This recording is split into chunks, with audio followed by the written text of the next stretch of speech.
Welcome dear rockers, कैसे हैं आप सभी। तो आज हम देखने वाले हैं अ सिंपल प्लान। तो मूवी की शुरुआत में हम हैंक नाम के एक आदमी को देखते हैं जो कि मिल में काम करता है। हैंक एक छोटे से गांव में रहता है जहां की आबादी बहुत ही कम है। जितने लोग वहां पर रहते हैं वो सभी हैंक को बड़े अच्छे से जानते हैं और उसे बहुत ही अच्छा इंसान भी मानते हैं, क्योंकि हैंक की आदत है सबकी मदद करना और सभी के साथ बहुत अच्छे से पेश आना। तो आज का दिन न्यू ईयर का होता है, तो हैंक काफी जल्दी छुट्टी लेकर घर भी आ जाता है, क्योंकि वो अपने भाई जैकब के साथ अपने माता पिता की कब्र पर जाने वाला है। घर आने के बाद हम हैंक की पत्नी को भी देखते हैं जिसका नाम सारा है। सारा लाइब्रेरी में काम करती है और हैंक के बच्चे की माँ भी बनने वाली है। मतलब एक नॉर्मल सा परिवार है हैंक का। तभी घर पर जैकब आ जाता है जो अपने दोस्त लियोन के साथ आया हुआ था, पर पता नहीं क्यों लियोन को देखकर हैंक का मूड खराब हो जाता है। सोचता है कि जैकब इसको क्यों लेकर आ गया। तो जैकब भी कहता है कि यार गुस्सा क्यों कर रहा है, रास्ते में इसको इसके घर छोड़ देंगे। दरअसल दोस्तों लियोन एक नंबर का शराबी आदमी है। सारे गांव वाले उससे परेशान हैं, इसीलिए हैंक लियोन को देखकर बड़ा गुस्सा हो जाता है। अब ये तीनों कब्रिस्तान जाते हैं। तो वहाँ कुछ टाइम बिताने के बाद जैसे ये लोग आपस में बातें करते हुए घर की ओर आते हैं ना,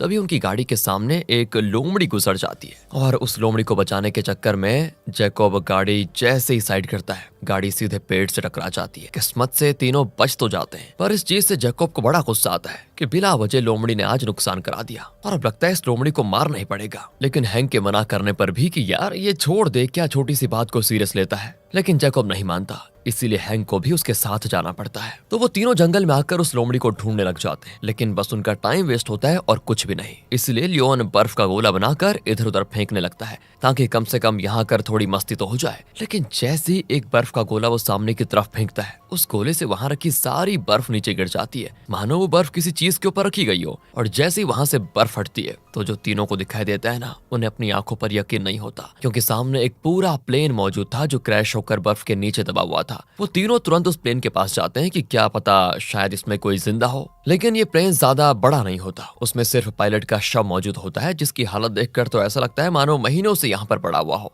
और इसे चील कौवों ने नोच नोच कर खा लिया हो। तो उस प्लेन को अच्छे से देखने पर उनको एक बैग मिलता है, इसीलिए वो तीनों उस बैग को लेकर निकल जाते हैं। पर उस बैग को जब खोलते हैं ना, उनकी आंखें फटी की फटी रह जाती है, क्योंकि उस बैग के अंदर नोटों की गड्डियां होती है और वो तो इतने पैसे होते हैं कि जल्दी से गिने भी नहीं जाते। तीनों को समझ नहीं आता कि आखिर प्लेन में इतने सारे पैसे कहां से आए। लियोन कहता है कि सुनो, मेरे ख्याल से ये पायलट कोई नशीली चीजें बेचने का डीलर होगा और जब शायद इसने डील पूरी की होगी और इनको लेकर जा रहा होगा, तभी इसका प्लेन क्रैश हो गया। तो एक काम करते हैं, हम तीनों ये पैसे आपस में बांट लेते हैं, जिंदगी सफल हो जाएगी हमारी। पर हैंक कहता है कि नहीं, ये पुलिस का मैटर है, हम इसमें फंस भी सकते हैं, बेटर ये है कि हम ये पैसे वापस रख लेते हैं। लेकिन लियोन कहता है दिमाग ठिकाने पर भी है तुम्हारा, ये प्लेन हमने ढूंढा है तो इसमें मिले पैसे भी हमारे हुए। तुम अपने बारे में सोचो, तुम्हारा बेबी होने वाला है, क्या इतने पैसे तुम कमा पाओगे कि तुम उसे अच्छी जिंदगी दे पाओ? नहीं ना, इसीलिए हम पैसे आपस में बांटेंगे। ये सुनकर हैंक भी पैसे बांटने के लिए रेडी हो जाता है, लेकिन वो कहता है सुनो, मेरी एक शर्त है, ये सारे पैसे अभी मेरे पास ही रहेंगे। अगर पुलिस को ये प्लेन मिलता है और न्यूज वगैरह में पैसों की बात नहीं होती है, तभी हम तीनों उन पैसों को आपस में बांटेंगे। लेकिन अगर न्यूज में ये बताया गया कि इस प्लेन से पैसे भी ले जाए जा रहे थे जो कि गायब है, तो मैं उसी समय सारे पैसे जला दूंगा। अगर शर्त मंजूर है तो ठीक है, वरना मैं पैसे यही रखकर पुलिस को बताने जा रहा हूँ, क्योंकि देखो पैसों के लालच में हमारी जिंदगी बर्बाद भी हो सकती है। ये सुनकर वो दोनों हैंक की शर्त तो मान लेते हैं और वादा भी करते हैं कि तीनों इस बात को किसी से शेयर नहीं करेंगे। तो तीनों फिर मस्त पैसों को गाड़ी में डालकर उसे गिनना शुरू करते हैं, जो कि टोटल होता है $4.4 मिलियन। उन्हें यकीन ही नहीं होता कि इतने पैसे। सोचते हैं इससे तो हम क्या नहीं कर सकते। तभी हैंक को सामने से आती हुई गाड़ी दिखाई देती है, तो वो दोनों से कहता है पैसे छुपा लो, तब तक मैं देखता हूँ कि यहाँ पर कौन आ रहा है। इसलिए वो लोग तुरंत पैसे छुपा लेते हैं। अब इसके बाद वहाँ पर काल नाम का पुलिस ऑफिसर आता है, जो इन्हें जंगल में देख कर कहता है कि अरे गाड़ी खराब हो गई है क्या तुम्हारी, जो रात गए यहाँ जंगल में रुके हो? अब हैंक कहता है हाँ ऐसा ही हुआ है, आप टेंशन मत लीजिए, हम मैनेज कर लेंगे। तभी वहां पर जैकब आकर हैंक से कहता है कि प्लेन के बारे में काल को गलती से भी कुछ मत बताना। लेकिन दोस्तों बेवकूफ ये बात इतनी जोर से बोलता है कि काल सुन लेता है और उनसे पूछता है अरे कौन से प्लेन की बात कर रहे हो तुम? अब हैंक भी अपनी समझदारी दिखाते हुए बात को घुमाते हुए कहता है कि नहीं नहीं, ये जैकब कुछ ज्यादा नशे में है, इसलिए ऐसी बहकी बहकी बातें कर रहा है, आप चले जाओ, हम थोड़ी देर में चले जाएंगे। ये सुनने के बाद काल वहां से चला जाता है। उसके जाने के बाद हैंक जैकब पर चिल्लाता भी है कि पागल है क्या तू, काल के सामने प्लेन का नाम क्यों लिया तूने? मुझे लगता है तुम दोनों के साथ रहूंगा तो पक्का फंस जाऊंगा। तो इसके बाद वो दोनों लियोन को उसके घर छोड़ देते हैं और हैंक सारे पैसे लेकर अपने घर आ जाता है। अब इतना बड़ा बैग वो घर में लाएगा तो जाहिर सी बात है उसकी पत्नी सारा वो बैग जरूर चेक करेगी। तो मजबूरन हैंक सारा को भी सारी बातें बता देता है कि हमें प्लेन से $4.4 मिलियन मिले हैं। इतने पैसे देखकर तो सारा का भी दिमाग घूम जाता है, क्योंकि भाई इतने पैसे उसने क्या पूरे गांव वालों ने आज तक कभी नहीं देखे थे। लेकिन सारा को परेशानी भी होती है इससे कि कहीं हम किसी मुसीबत में ना पड़ जाएं, क्योंकि जिनका ये पैसा होगा वो लोग अभी भी पैसों को ढूंढ रहे होंगे। तो वो हैंक से कहती, देखो एक काम करते हैं, कल तुम जैकब के साथ जाओ और थोड़े पैसे प्लेन के अंदर रख देना, ताकि जो पैसे ढूंढ रहा होगा ना और वो प्लेन तक पहुंच भी गया तो उसे कुछ पैसे मिल जाएंगे। इससे उसको ये लगेगा कि अभी तक कोई उस प्लेन को ढूंढ नहीं पाया, और थोड़े पैसे मिलने के बाद वो लोग पैसों की तलाश बंद कर देंगे, जिससे हमारे फंसने के चांसेस भी नहीं रहेंगे। हैंक को भी आइडिया सही लगता है, तो वो अगले ही दिन जैकब को सारी बात बताता है कि देखो हमें ये चीज करनी है। जैकब भी मान जाता है, तो वो दोनों उसी जंगल में जाते हैं। वहां पर आकर हैंक अपनी गाड़ी में जैक लगा देता है, ताकि अगर कोई उन्हें देखे तो वो ये कह सके कि गाड़ी यहाँ पर खराब हो गई थी तो टायर बदल रहे थे हम। अब हैंक जैकब को आसपास नजर रखने को कहकर पैसों को रखने चला जाता है। लेकिन तभी जैकब को सामने से स्टीफन नाम का आदमी अपनी स्नो बाइक पर सवार प्लेन की तरफ जाते हुए दिखाई देता है। और ये देखने के बाद तो जैकब की टेंशन सीधे ऊपर। वो स्टीफन से पूछता है, क्या काम है तुम्हें, बताओ। स्टीफन कहता है, एक्चुअली मैं अपनी लोमड़ी को ढूंढते हुए यहाँ पर आया हूँ, वो इसी ओर भागी थी, मैं भी वहीं जा रहा हूँ उसे ढूंढने के लिए। जैकब और ज्यादा डर जाता है कि अगर इसने प्लेन देख लिया तो मुसीबत हो जाएगी। तो जैकब उसी वक्त स्टीफन पर हमला करके उसे मार देता है। और हैंक जब दूर से ये चीज देखता है तो उसकी भी हालत खराब हो जाती है। सोचता है जैकब ने क्या कर दिया, लेकिन अब गलती हो चुकी थी। स्टीफन की लाश मिली तो फंसेंगे दोनों। इसीलिए हैंक उसे कहता है, तुम एक काम करो, गाड़ी लेकर घर जाओ, मैं स्टीफन को उसकी स्नो बाइक पर बैठाकर उसको ब्रिज से नीचे फेंक देता हूँ। इससे सभी को लगेगा कि ये एक एक्सीडेंट था। इसीलिए जैकब गाड़ी लेकर तो चला जाता है। तो वहीं हैंक स्टीफन को ब्रिज के पास लेकर जा रहा होता है, लेकिन स्टीफन को आ जाता है होश, क्योंकि वो अभी तक पूरा नहीं मरा था। वो हैंक को देखकर धमकी भी देता है कि मैं पुलिस को बताऊंगा, अब देखना कि तुम लोगों ने मेरी जान लेने की कोशिश की। हैंक तो डर जाता है कि ये क्या हो गया। वो स्टीफन का मुंह दबाकर इस बार अच्छी तरह उसे मार देता है और उसे स्नो बाइक के साथ ब्रिज से नीचे फेंक देता है। इसके बाद तो जैकब के पास आता है। जैकब बहुत डरा हुआ होता है कि क्या सच में स्टीफन मरा भी था या फिर नहीं। उसने मेरा चेहरा देखा हुआ है, अगर वो जिंदा बच गया तो मैं फंस जाऊंगा।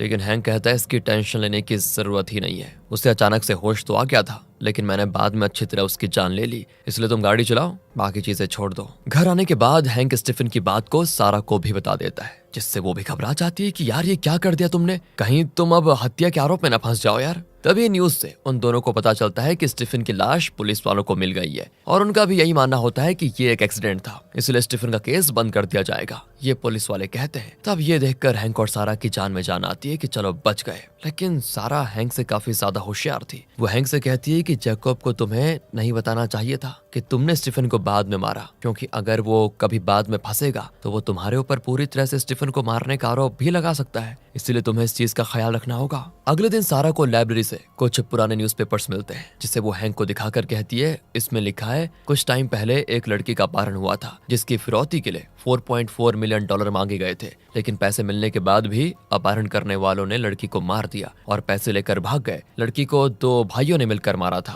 न्यूज़पेपर में उनकी फोटोज भी होती है। वो हैंक से कहती है, क्या इन दोनों में से किसी को तुमने प्लेन में देखा था, क्योंकि मुझे लगता है यही वो फिरौती वाले पैसे हैं। हैंक कहता है, पायलट का चेहरा तो पूरी तरह से बिगड़ा हुआ था, ठीक से देखा नहीं जा सकता था, वो ठीक से मैं कह नहीं सकता कि यही वो है, लेकिन हाँ ये तो मैं दावे के साथ कह सकता हूँ कि प्लेन में 2 नहीं बल्कि सिर्फ एक इंसान मौजूद था। और अब तो हमें पता चल भी गया है कि ये फिरौती के गिने हुए पैसे हैं, तो आधे रखकर फायदा भी नहीं है, और हम तो उनको खर्च भी नहीं कर सकते, क्योंकि पुलिस वालों ने उन सारे पैसों पर निशान लगाया होगा। अगर मार्केट में इस्तेमाल किया गया तो हम पकड़े जाएंगे। सारा कहती, नहीं नहीं ऐसा नहीं है, अपहरण करने वालों ने साफ कह दिया था कि उन्हें बिना निशान वाले पैसे चाहिए। इसीलिए हैंक भी सोचने लगता है कि अब क्या किया जाए। अब रात को लियोन हैंक के घर पर आकर कहता है कि देखो मुझे मेरा हिस्सा चाहिए, मुझे अभी पैसों की सख्त जरूरत है। लेकिन हैंक तो साफ मना कर देता है कि अभी हम पैसे खर्च नहीं कर सकते। और ये सुनने के बाद तो लियोन उसको धमकी देते हुए कहता है, देखो मुझे जैकब ने सब बता दिया है कि तुमने स्टीफन को मारा है, और हाँ मैं पुलिस वालों को इसके बारे में जाकर बता दूंगा। हैंक भी घबरा जाता है कि ये क्या करने जा रहा है, लेकिन वो कहता है तुम ऐसा कुछ नहीं करोगे लियोन, वरना मैं पुलिस को सारे पैसे दे दूंगा, जिससे हम तीनों फंस जाएंगे।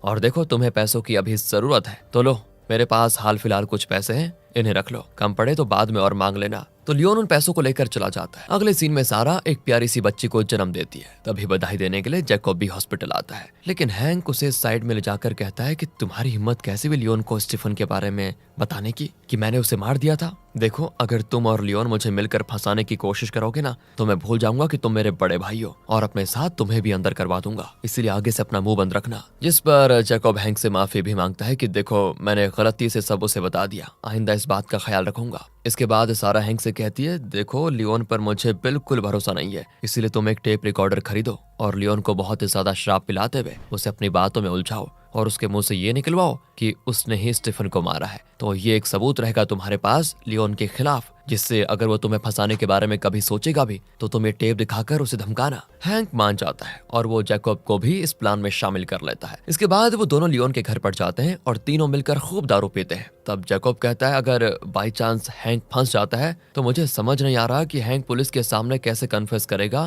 कि उसने ही स्टीफन को मारा है। उसकी तो पुलिस वालों के सामने हवा निकल जाएगी। अब लियोन हंसते हुए कहता है कि अरे मैं बताता हूँ ना, देखो अगर हैंक पुलिस वालों के सामने फंसता भी है तो वो ये कहेगा देखो मुझसे गलती हो गई, मेरी वजह से स्टीफन की जान गई, इस हादसे को एक्सीडेंट दिखाने के लिए मैंने ही स्नो बाइक ब्रिज से नीचे फेंकी थी, इस तरह बोलेगा और पुलिस के सामने अगर फंस गया तो। एंड यहाँ पर हैंक उसकी ये बात रिकॉर्ड कर लेता है और वो जाहिर सी बात है इस पार्ट से उसे ब्लैकमेल करेगा। किस पार्ट से? जहां से वो ये कह रहा है मुझसे गलती हो गई, ये मेरी वजह से स्टीफन की जान गई वगैरह वगैरह। और फिर वो ये बात लियोन से भी कह देता है ये प्रूफ रहेगा मेरे पास तुम्हारे खिलाफ, ताकि तुम मुझे धोखा देने के बारे में कभी सोच भी ना पाओ। ये सुनने के बाद तो लियोन डर जाता है और कहता है धोखेबाज कहीं के, ये सब तुमने प्लान किया हुआ था कि पहले से? और तुम्हारा भरोसा क्या है? क्या पता तुम मुझे कल मार दो और फिर पुलिस को ये रिकॉर्डिंग दिखा दो, मैं तुम्हें जिंदा नहीं छोड़ूंगा। अब वो सीधे हैंक पर गन तान देता है। जैकब भी गन लेकर आया था। वो लियोन को कहता है कि रुक जाओ वरना मजबूरन मुझे गोली चलानी होगी, लेकिन लियोन नहीं मानता। वो रिकॉर्डिंग मांगने के लिए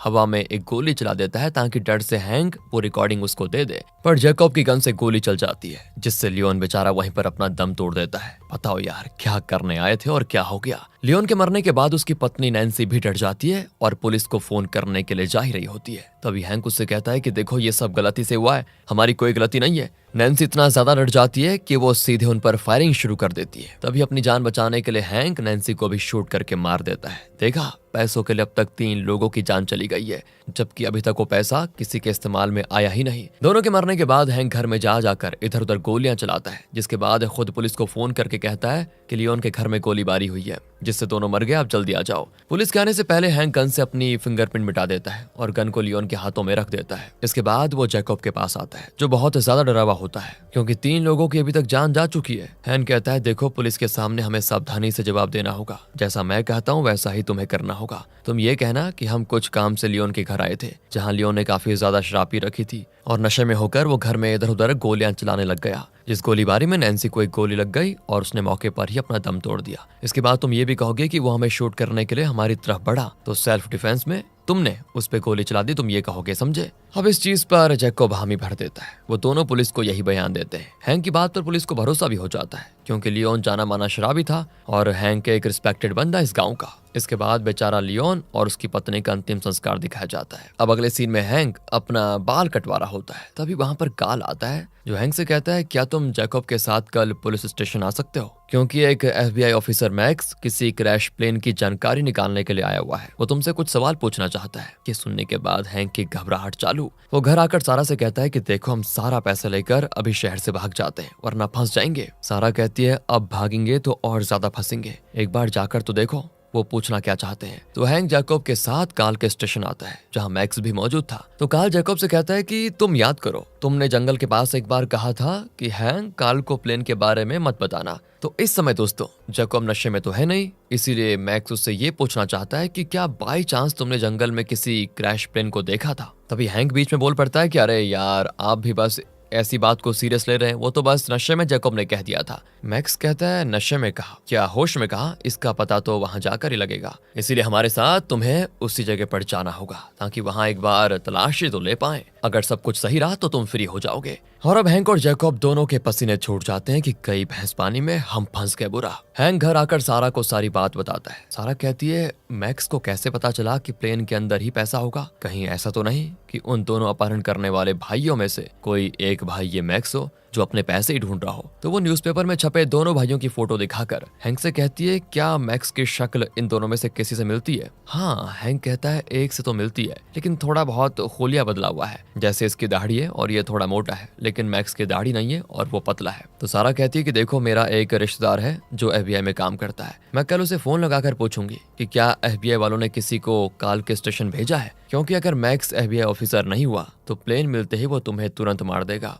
हैंक कहता है, क्या बकवास कर रही हो, मुझे कुछ भी समझ नहीं आ रहा। तुम FBI वालों से भी ज्यादा जानती हो क्या? ये सब तुम्हारी वजह से हो रहा है। वैसे ना तुम कहती कि आधे पैसे रख के आ जाओ, ना स्टीफन मारा जाता, और ना ही वो कन्फेशन रिकॉर्ड करने की नौबत आती, और ना ही लियोन और नैन्सी मारे जाते। सब तुम्हारी गलती है। इससे अच्छा तो मैं सारे पैसे रख कर आ जाता, ना रहता बांस ना बजती बांसुरी। लेकिन सारा कहती, क्या तुम चाहते हो कि तुम्हारा बच्चा गरीबी में पले? हमारे पास इतने पैसे नहीं है कि एक अच्छे स्कूल में इसको पढ़ा पाए। ये पैसे हमारी जिंदगी बदल सकते हैं, इसलिए इन्हें वापस मत करो। हैंक को भी लगता है कि सारा बात तो सही कह रही है, इसलिए पैसों को वापस करने का विचार वो अपने मन से निकाल लेता है। अगली सुबह सारा अपने पहचान वाले FBI ऑफिसर को फोन लगाकर उससे ये पूछती है, क्या कोई ऑफिसर काल के स्टेशन भेजा गया था क्या वहां से? लेकिन उसको जवाब मिलता है कि नहीं, हमने किसी ऑफिसर को नहीं भेजा। सारा समझ जाती है कि मैक्स पक्का उन अपहरण करने वाले भाइयों में से एक है। एक भाई तो मारा गया, दूसरा भाई पैसे लेने के लिए आया हुआ है। वहीं हैंक काल के ऑफिस पहुंच चुका था। तब सारा उसे फोन करके कहती है कि जल्दी से बाहर आ जाओ, मैक्स कोई FBI ऑफिसर नहीं है, वो तुम्हें तुरंत मार देगा। लेकिन हैंक कहता है कि मैं अभी नहीं आ सकता, काल हमारा अच्छा दोस्त है और मैक्स तो काल को भी अपने साथ लेकर जा रहा है। तो इन पैसों के चक्कर में 3 लोगों की जान तो चली गई,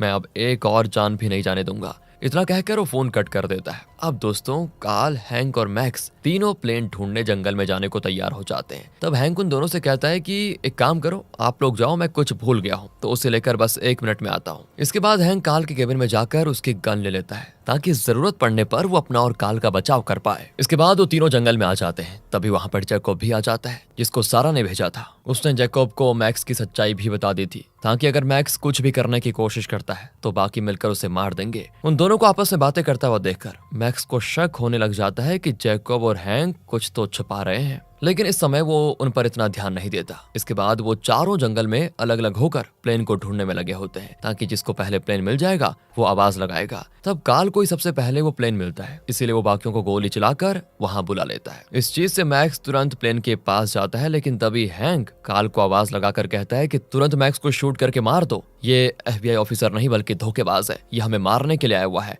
हैंक जब तक अपनी गन बाहर निकालता, इससे पहले ही मैक्स काल को शूट कर देता है। इसके बाद वो हैंक को भी गन पॉइंट पर लेकर आ जाता है और कहता है, मेरे पैसे कहाँ हैं? जल्दी मुझे बताओ, मेरे पैसे कहाँ हैं? हैंक कहता है कि सारे पैसे अभी भी प्लेन में मौजूद हैं। तो मैक्स उसको प्लेन के अंदर जाकर पैसे लाने को कहता है। तो हैंक भी अंदर जाकर तुरंत अपनी गन रेडी करता है और थोड़े पैसे वाला बैग मैक्स को दे देता है। मैक्स जब तक पैसे देख रहा होता है, तभी हैंक उस पर गन पॉइंट करते हुए उसे वहीं ठोक देता है, जिससे मैक्स मारा जाता है। अब इतने लोगों को मरता हुआ देखकर जैकब बहुत ज्यादा उदास हो जाता है। वो कहता है कि यार, लालच बहुत बुरी चीज है। पैसों के चक्कर में हमने कितने लोगों की जान ले ली है, लेकिन देखो ना, वो पैसा किसी के काम नहीं आया अभी तक। हैंक कहता है, तुम पागल हो गए हो क्या? भावनाओं में बहने की जरूरत नहीं है। हम पुलिस से कहेंगे कि मैक्स ने काल को शूट करने की कोशिश की, तो काल ने भी गोली चला दी, जिसमें दोनों मारे गए, और मैंने वैसे भी मैक्स को काल की गन से मारा है। जैकब कहता है कि बस बहुत हो गया, अब मुझसे और झूठ नहीं बोला जाएगा, मैं जा रहा हूँ पुलिस को सारी सच्चाई बताने के लिए। हैंक डर जाता है, उसके पास कोई चारा नहीं बचता खुद को बचाने का, तो मजबूरन जैकब को भी वो मार देता है। सच में दोस्तों, उन पैसों ने कितने लोगों की जिंदगियां बर्बाद कर दी। सच कहते हैं बड़े लोग, लालच बुरी बला है। अब वहाँ कुछ ओरिजिनल FBI ऑफिसर आते हैं जो हैंक से पूछताछ करने के लिए आए होते हैं। उन्हें पता चल जाता है कि हैंक ने मैक्स को शूट करके मारा है ताकि काल को बचा पाए। वो लोग हैंक से कहते हैं कि मैक्स को मारकर तुमने बहुत ही अच्छा काम किया, क्योंकि हमें पता चल गया है कि मैक्स उन्हीं अपराधियों में से एक है जिन्होंने अपहरण किया था। दूसरे भाई की लाश हमें प्लेन के अंदर से मिली है, पर उन्हें भी जो पैसों का बैग मिलता है ना, उसमें पैसे काफी कम होते हैं। ऑफिसर हैंक की हिम्मत देखकर उसे कुछ पैसे भी दे देते हैं और कहते हैं, दोनों भाई तो मर गए, अब बचे हुए पैसे जल्द ही मिल जाएंगे अगर कोई उन पैसों को इस्तेमाल करता है तो, क्योंकि दोनों भाइयों ने कहा था पैसों पर कोई निशान नहीं लगाना। तो हमने निशान तो नहीं लगाया, लेकिन नोटों के सीरियल नंबर्स नोट कर लिए थे, ताकि बाद में कोई भी उन सीरियल नंबर वाले नोट को यूज करे तो हमें पता चल जाएगा कि बचे हुए पैसे किसके पास हैं। हैंक के पैरों तले जमीन खिसक जाती है कि हो गया काम, इतनी मेहनत की, अपने भाई तक को मार दिया, लेकिन पैसे किसी के काम नहीं आए। इसीलिए गुस्से में वो आकर अपने सारे पैसों में आग लगा देता है। सारा उसे रोकने की कोशिश करती है कि हम दूसरे देश जाकर इसको खर्च करेंगे, पर हैंक नहीं मानता क्योंकि अब वो इन पैसों को लेकर कोई मुसीबत खड़ी नहीं करना चाहता। इसके बाद तो सारा दोबारा पहले की तरह लाइब्रेरी में काम करने लग जाती है और हैंक भी अपने पहले के काम पर चला जाता है। पैसा काम तो नहीं आया, लेकिन हैंक के पास जो था उसे भी उन पैसों ने छीन लिया। इसी के साथ ये मूवी यहाँ पर खत्म हो जाती है। देखा दोस्तों आपने? कमेंट करके बता दीजिए कुछ देखा तो। मिलते हैं आपसे अगली वीडियो में, ध्यान रखेगा अपना। Thanks for watching.